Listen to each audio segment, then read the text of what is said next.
How's it going, friends? It's the Violet Citizen here, and today we have week 1 of season 2 of the meme. Apparently I am indeed recording these despite not having time. I suppose it's my means of procrastination to an extent. But anyway, this week we're going up against OmegaJolteon, just like in season 1. The flashback intensifies. His team is again pretty spooky and threatening. It has this unbreakable core of Heatran, Toxapex, Tangrowth, Torn, along with things that can kind of do the damage and you know, take advantage of the stally nature of the team. So yeah, what I decided to bring is 3 ground types, because as you can see, Mamo does wreck through pretty much everything that he owns, and you know, OmegaJolteon can kind of do the same if it has Trick Room support. And just because I didn't feel like Clefable was the correct answer, like as a Trick Room support one, I decided to go with Claydol and, you know, use Claydol into a competitive game and hopefully not lose. So yeah, as you can see, I brought Clefable. It's a standard, like it's a defensive Clefable with a Life Orb and Calm Mind, because like the spread allows it to get useful 1-hit KOs and 2-hit KOs on his team. And Calm Mind, as soon as the Heatran goes down, kind of cleans. Regular Latios is a Banberry Latios that has this, the usual coverage plus Thunderbolt and Roost. It's modest because I felt like Omega would be speed creeping my other stuff. Magnezone is a bulky-ish, kind of modest analytic variant with Expert Belt, because again, I need things to hit hard just to dent the walls and go from there. It has the Magnetize and the HP Ice, because Guard Jump is an option. It was a possibility, and as you can see, it's being brought into the game. And then obviously Mamoswine with the Never Melt Ice, as I'm trying to bluff maybe like a band or something, or a non-item, maybe a Sash, and go from there, while also ensuring that I get useful 1-hit KOs with I don't know, like non-physically defensive Tangrowth and very physically defensive Toxapex and stuff like that. So yeah, that's the theme. Let's just go into the game. Right, so I'm going to lead with Mamoswine, as I figure that he doesn't have much that appreciates Mamoswine as a whole. Maybe the Mega Sharpedo does, but whatever. But he ends up leading with Balloon Heatran, which I actually cannot touch with what I have. So, you know, I'm kind of forced to go into Claydol. I am going to take a lot of damage from the Flash Cannon, which kind of shows that I am modest. And now I'm going to double out into Camerupt, because I didn't feel like Heatran was all that threatened by Claydol when the balloon is intact. But you know, he decides to go into Mega Sharpedo, and it works out pretty well for him, because now he has kind of a free click. I'm going to go into Latios just because I felt like Waterfall was safe, and you know, anything else would kind of allow Clefable to do things. So we get this one correctly, and I'm going to be kind of ballsy, but not really, and click Thunderbolt. It was a roll to kill, I think, the Mega Sharpedo, if it has bulk to outspeed a Toxic Croak, I think, if it's adamant. So yeah, also judging by the damage, the waterfall damage, this is an adamant Sharpedo, so that's some knowledge that is useful. That's why he stayed in, basically, and wasn't afraid of not outspeeding. Anyway, I'm going to now switch out, go into Mega Camerupt, as I feel like Knockoff was his best play, and he does decide to click Knockoff. Here I again predict correctly. I felt like Heatran was really safe against this with a balloon, so I'm going to go for the Rock Slide that I initially packed for the Tornadoes, but it worked out right here because it breaks the Heatran's balloon, and now I'm free to click Earth Power as Garchomp comes in and takes nothing from it, so that's interesting. This is definitely a full, no, I don't know if it's fully specially defensive, but it's very specially defensive, so yeah, I was supposed to like 2-hit KO the defensive variant, so here I'm going to, again, predict correctly, go into Latios, as I feel like even if you went for the Dragon type attack, I had the Banberry and I wouldn't really be bothered about it. He could be Scout, he could be some kind of item, I don't know what he is.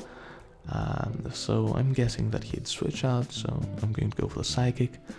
Maybe broadcasting that I don't have the Draco, but I don't know. I'm going to take the opportunity to obviously go into Mamoswine as he EQs my Lati. I suppose he felt like Magnezone was going to be a good play, so that's fair. But here Mamoswine has a pretty free Icicle Crash. The way he switches Toxapex in kind of gives me the idea that this is Sugar. I don't think that he would risk a Mon that is so integral to not losing to Clefable like that. So I'm not going to stay in this, despite Earthquake probably won't hit KOing at this range if he's not Sugar. So I'm going to go into Magnezone now. The Thundery Berry is definitely going to help. But I'm going to go for the Magnetize, as I feel like Garchomp would be the switch-in of choice. But that was not the case, as Omega decides to go into his Heatran, and I don't want to be staying in. I know that I'm slow, he knows that he's fast. It's a good opportunity for him to set up the rocks, and to see if I was like Magnetize coverage kind of thing. What? I was Magnetized and I had the coverage, but not the correct coverage. That's what I'm trying to get at. So yeah, he sets up the rocks. I'm going to go in with Claydol. The only thing that I really care about is spinning. At this point, I kind of relegated Claydol and what you call it, Camerupt to fodder, as they kind of need each other to function. In the meantime, what else happened? I don't know. So Claydol goes down. This allows me free Clefable switch, and he's going to go into his Heatran. And I know that his Heatran waltz, so I'm going to double out and go into Mamoswine. And here, I am kind of afraid of staying of not clicking Earthquake. So I'm just going to go for the safe play. He's going to go into his Taunt. That's fine.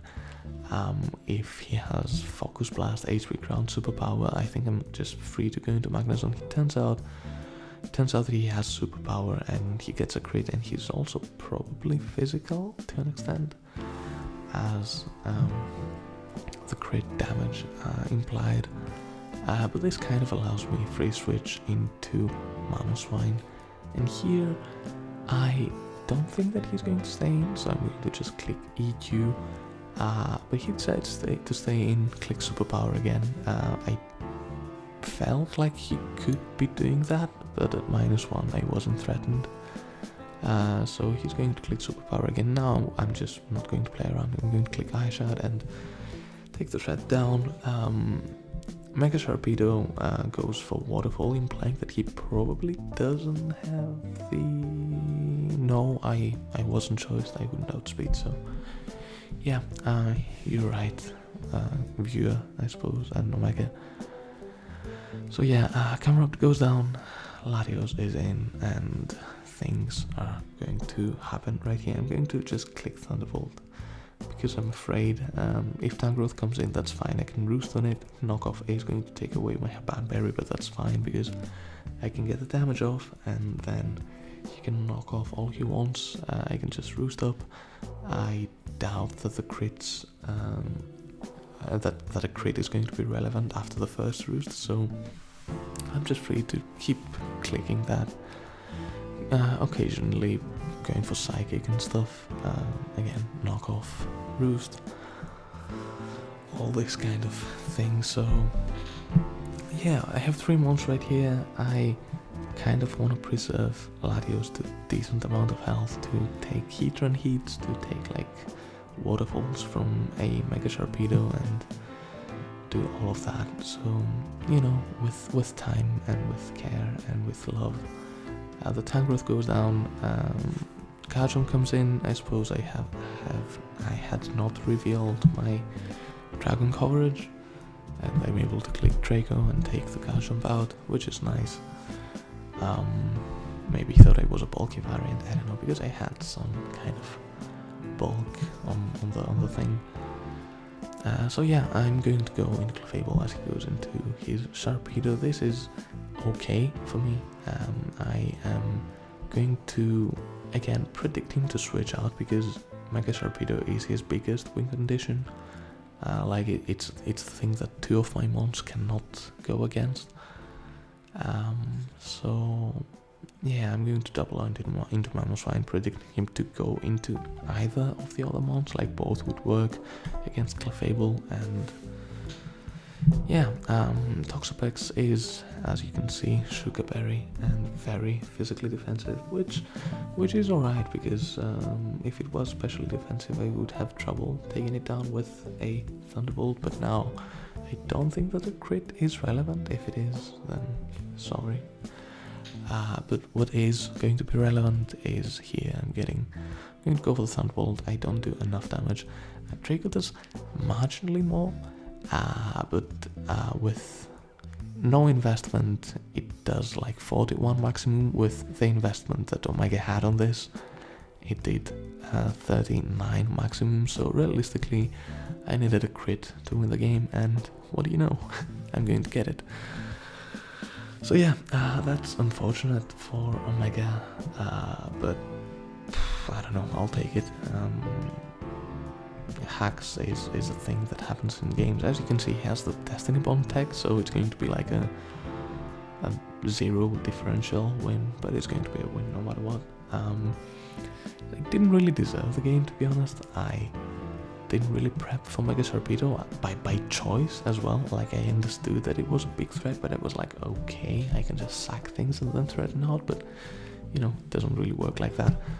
Omega's team is actually fantastic. Like, the fact that I was getting all these 50-50s correctly and I still had no momentum whatsoever, it was, you know, it made for a nervy game, I suppose.